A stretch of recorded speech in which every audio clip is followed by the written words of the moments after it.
Hey guys, and welcome to Drive Steady.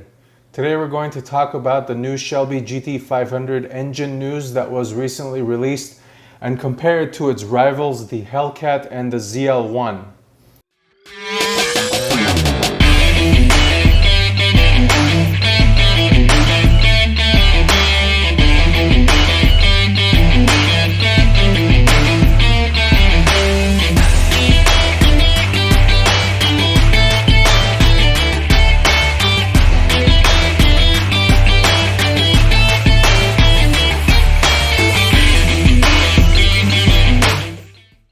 As you know, we're big Mustang fans. We like the entire range and we love our Avalanche Grey GT350. But a little history, I was a big fan of German cars about 12 to maybe 15 years ago, specifically BMW M cars. This was when the E46 M3 and the E39 M5 were on the scene. I remember these cars very vividly as I owned two E46 M3s and I still have one of them till this day. And ever since then, with the government regulations on fuel standards, my interest in German cars has gone down significantly to a point where the new M or AMG cars don't even excite me anymore. The only ones that I really care for are anything that Porsche is putting out now, like the GT3s or the new 911s or even the new GT4 Cayman. But enter the pony car era, and I started to get into pony cars when the 2013 Shelby GT500 came out with the monstrous 662 horsepower engine. It seemed that the American manufacturers were stealing some of the cues of the German counterparts. So here we are in this glorious era of pony cars where we have Mustangs, Camaros, and Challengers competing with the rest of the world and beating them at their own game. But this video isn't about comparing these three amazing cars to the rest of the world, but against each other. Before I get started, I wanted to give some information on my thought process of this comparison. I'm not going to be comparing every little detail between these cars, rather from a high level, the important things that we consider when comparing cars. Things such as the engine and the exhaust, the suspension and the brakes, the transmission, the weight of the vehicle, the pricing, and finally styling. In each of these categories, we will pick our favorite, and at the end of the video, we'll come to a conclusion on which car we would choose as an overall package. Now that that's out of the way, let's talk a little bit about the GT500 engine, the Predator. Ford has been dropping several cues about what the GT500 engine would produce as far as horsepower. I remember at one point it was quoted as more than 700 horsepower, and then it went to 700 plus. And recently they released a picture on Twitter of a puzzle image asking people to guess what the horsepower was, which I think was pretty clever and get the hype up on the vehicle. But now we know the official numbers, and they are a monstrous 760 horsepower and 625 foot-pounds of torque. The power comes from the wonderful 5.2 liter supercharged cross-plane crank V8, which is different than the 5.2 found in the GT350. Basically, the claim Ford is making is that this engine cranks out more horsepower and torque per liter than any other production supercharged V8 engine. The car that comes close to this is the Corvette ZR1, as it has 5 horsepower less than the GT500 at 755. Another thing to consider is that the GT500 is now the most powerful production car Ford has ever made. People might scoff at this, but many people forget that Ford also makes this supercar. What is it called? Oh yeah, the Ford friggin' GT. That car has 647 horsepower. Imagine that. Your more than likely less than $100,000 GT500 pony car makes more horsepower than your $500,000 supercar. Who said the muscle car days were in the 60s? They're happening right now. Anyway, going back to the Predator engine, in order to deal with the huge supercharger that the GT500 has, Ford has strengthened the block and the heads, put in longer head bolts and deeper columns. Interestingly, this new 5.2 liter block in the Predator is going to go in the Voodoo flat plane crank engine in the GT350. I'm excited to see if the engine will increase in horsepower because the GT350 hasn't improved in that figure ever since its existence. It's been at 526 horsepower since 2015. Back to the Predator engine, a couple more details. It has a 9.5:1 compression ratio and revs to 7,500 RPM redline. The supercharger pushes 12 psi of boost into the engine. And just going back one item here, and I want to talk about that 7,500 RPM redline. That's an unbelievable feat that it achieves this redline in its configuration.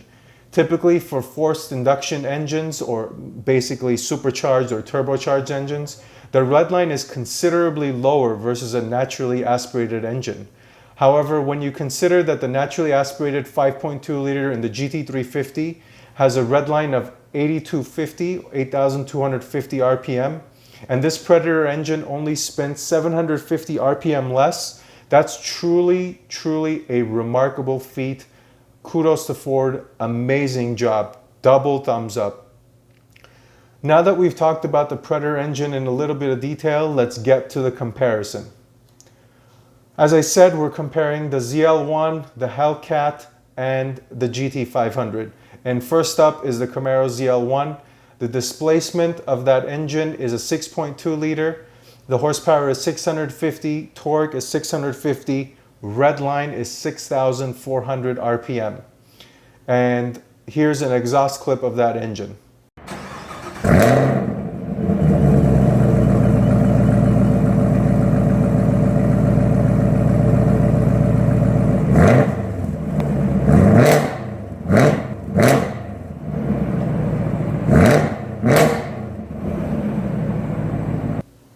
I've always been a big fan of the Camaro ever since it came out with the new generation, and especially with the ZL1 add-ons making that menacing front end grille and the quad tailpipes out back. There's no doubt that the Camaro is a good performer and it sounds amazing too. Next is the Challenger Hellcat, and I'm going to address the question of why am I not using the Red Eye or the Demon in this comparison? Well, because I consider those models as higher level trims of the Challenger.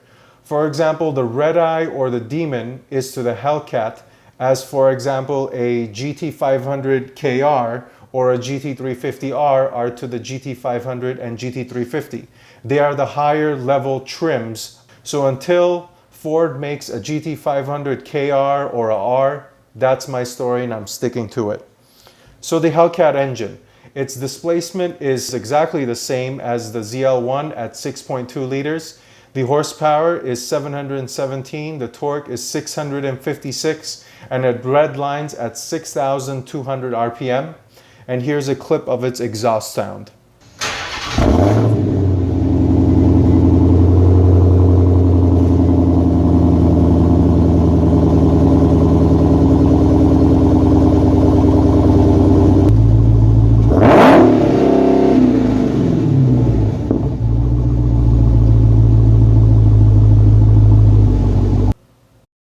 The Hellcat is no doubt a formidable contender to the GT500. I remember when it came out with the 707 horsepower, people went crazy. It was unbelievable that you can get that much horsepower in a sub $60,000 car. With the addition of the wide body that Dodge has done recently, it just continues to evolve and look better and better. And finally, the GT500, the big news that was recently released. Of course, the displacement we know is 5.2 liters, but the horsepower, 760 horsepower, torque figure of 625, and a redline of 7,500. And finally, an exhaust clip of the GT500.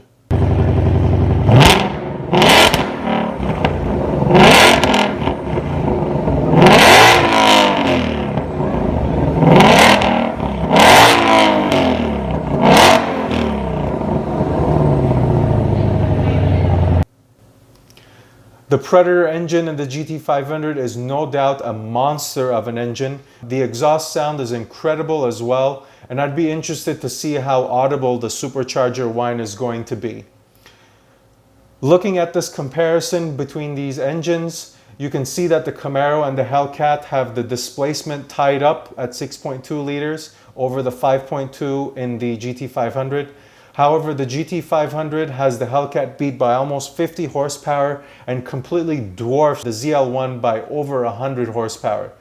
Not surprisingly, the higher displacement motors, the Dodge and the Chevy engines, have a little bit more torque, but the double overhead cam 32 valve engine in the GT500 spins to a higher redline, which is going to be something to experience, I'm telling you guys. This much power spinning to 7,500 RPM is going to be something special. So who wins this category? I gotta give it to the Shelby. Next are the suspension and the brakes. In the ZL1s, you have magnetic shocks. Your front brakes are 15.35 inches, two-piece rotors with 6-piston monoblock calipers. In the rears, you have 14.4 inches with 4-piston fixed calipers. The Hellcat also has magnetic shocks. The brakes are similarly sized at 15.4 in the front with 6-piston calipers. And in the rear, they're actually the smallest of these three at 13.8 inches with a 4-piston caliper. The GT500's brakes are unbelievable. They're like two extra large pizzas. The front has 16.5-inch two-piece rotors with a 6-piston caliper. And the rears have 14.6 inches and a 4-piston caliper. An interesting change that Ford is doing with the GT350 and the GT500 is that it's moving away from the slotted and cross-drilled rotors to smooth surface rotors. Now, it's an interesting move. A lot of people don't necessarily like that aesthetically. They prefer the cross-drilled rotors from before. But anyway, I thought I would mention that as a brief piece of information. Now, before you kill me with the magnetic shock description, I know that each company calls them something different. I know Ford calls them MagneRide, Chevy calls them something else, but essentially they're all the same thing. And you can see that the GT500 bests both the ZL1 and the Hellcat in brake size, and I bet you that carries on over into the real-world performance because the GT500 also has the widest wheels and the meatiest tires of the three. In addition to the reduced weight from those carbon fiber wheels won't hurt the equation either. Therefore, this category goes to the Shelby as well. Now, moving into something very interesting, and that's the transmission discussion. The ZL1 gives you two options, a 10-speed automatic and a 6-speed manual. The Hellcat gives you an 8-speed automatic, 6-speed manual. GT500, only 7-speed dual clutch transmission. The big news for the GT500 was that it would be launching with the DCT transmission. No manual was planned at that time. Ford has said that if the demand of the manual transmission is there, they will build it, but for now, there will be no manual GT500. When you look at this transmission category, the Hellcat and the Camaro both offer a manual and an automatic transmission option. And us being manual transmission fans, we're going to pick the Camaro as this category's winner. Now, moving to the weight discussion, and I know this is something that's very big nowadays. Cars are getting heavier, etc., etc. But jumping into the numbers, the ZL1 weighs 3,883 pounds. The Hellcat is the heaviest at almost 4,500 pounds. It's 4,488 pounds to be exact. And the GT500, a big question mark. We're going to estimate it at 3,950 pounds. How we got to this number? I basically took the GT350R, which weighs about 3,650 pounds, give or take, and factored in the extra supercharger and cooling that the GT350 is adding at about 300 pounds, give or take. So that's why I got the 3,950 pounds. And the winner of this category is going to be the ZL1 by a narrow margin. Of course, this is using the estimated GT500 weight. Hey, who knows, maybe Ford will surprise everyone and it'll weigh close to around 3,800 pounds, therefore being the lightest and the most powerful in the group. But for now, it's a question mark. We're using the estimate. The category goes to the ZL1. Now, the last two items are the price and the styling. The ZL1 costs $62,000 base with no options. The Hellcat costs a ridiculous $60,695. And the GT500 we're estimating at $71,500. Let's explain how we got to that number. This is a total guess as Ford has not released any pricing. I got to the $71,500 by looking at a couple things. First was that the GT350R has a base price of $67,000. After some options here and there, you're getting close to 70, 71. Then I looked at the Hellcat. The wide body package, which is a must in our opinion, costs $7,000, bringing the price up to $67,000. After a couple options here and there, you're also at $70,000 with the Hellcat. And finally, I looked at the Red Eye, and the base price of that is $80,000. I made an assumption. I knew that the GT500 will be priced higher than the GT350R, but lower than the Red Eye. So my range was $67,000 to $80,000. I landed somewhere close to the middle at $71,500 while not hitting the mid-70s because I think the track package for the GT500 will cost between $5,000 and $7,000. All in, I think a track pack GT500 with some of the other options will cost between $76,000 to $78,000. This is a tough call because when you look at the horsepower to value ratio, the Hellcat is off the charts. But considering the fact that the GT500 is going to be an all-around performer, it's worth the extra money for the performance that it offers. However, I can't get past the idea of getting 717 horsepower for $60,000. I don't think that price can be beat, that horsepower per dollar figure, it's just off the charts. And for that reason, this category goes to the Hellcat. And styling. I left this category last because it's purely subjective and there are no real numbers to support it. Let me start off by saying all three of these cars have great styling cues. However, I have to put the Camaro last because of the back end, the rear. I don't like the wing and the overall styling that Chevy is doing back there. Now, the tougher decision is between the Challenger and the GT500. I do love the classic look of the Challenger, especially with the wide body package. The GT500 looks amazing as well, as we're biased because we've got the GT350, as it's got the wider front, the big wing, and the carbon fiber wheels. This was a really tough one, guys, but I decided to go with the Challenger. For some reason, the front grille opening of the GT500 seems too over the top, as I prefer the classic look of the cleaner Hellcat or, let's say, a GT350 front end.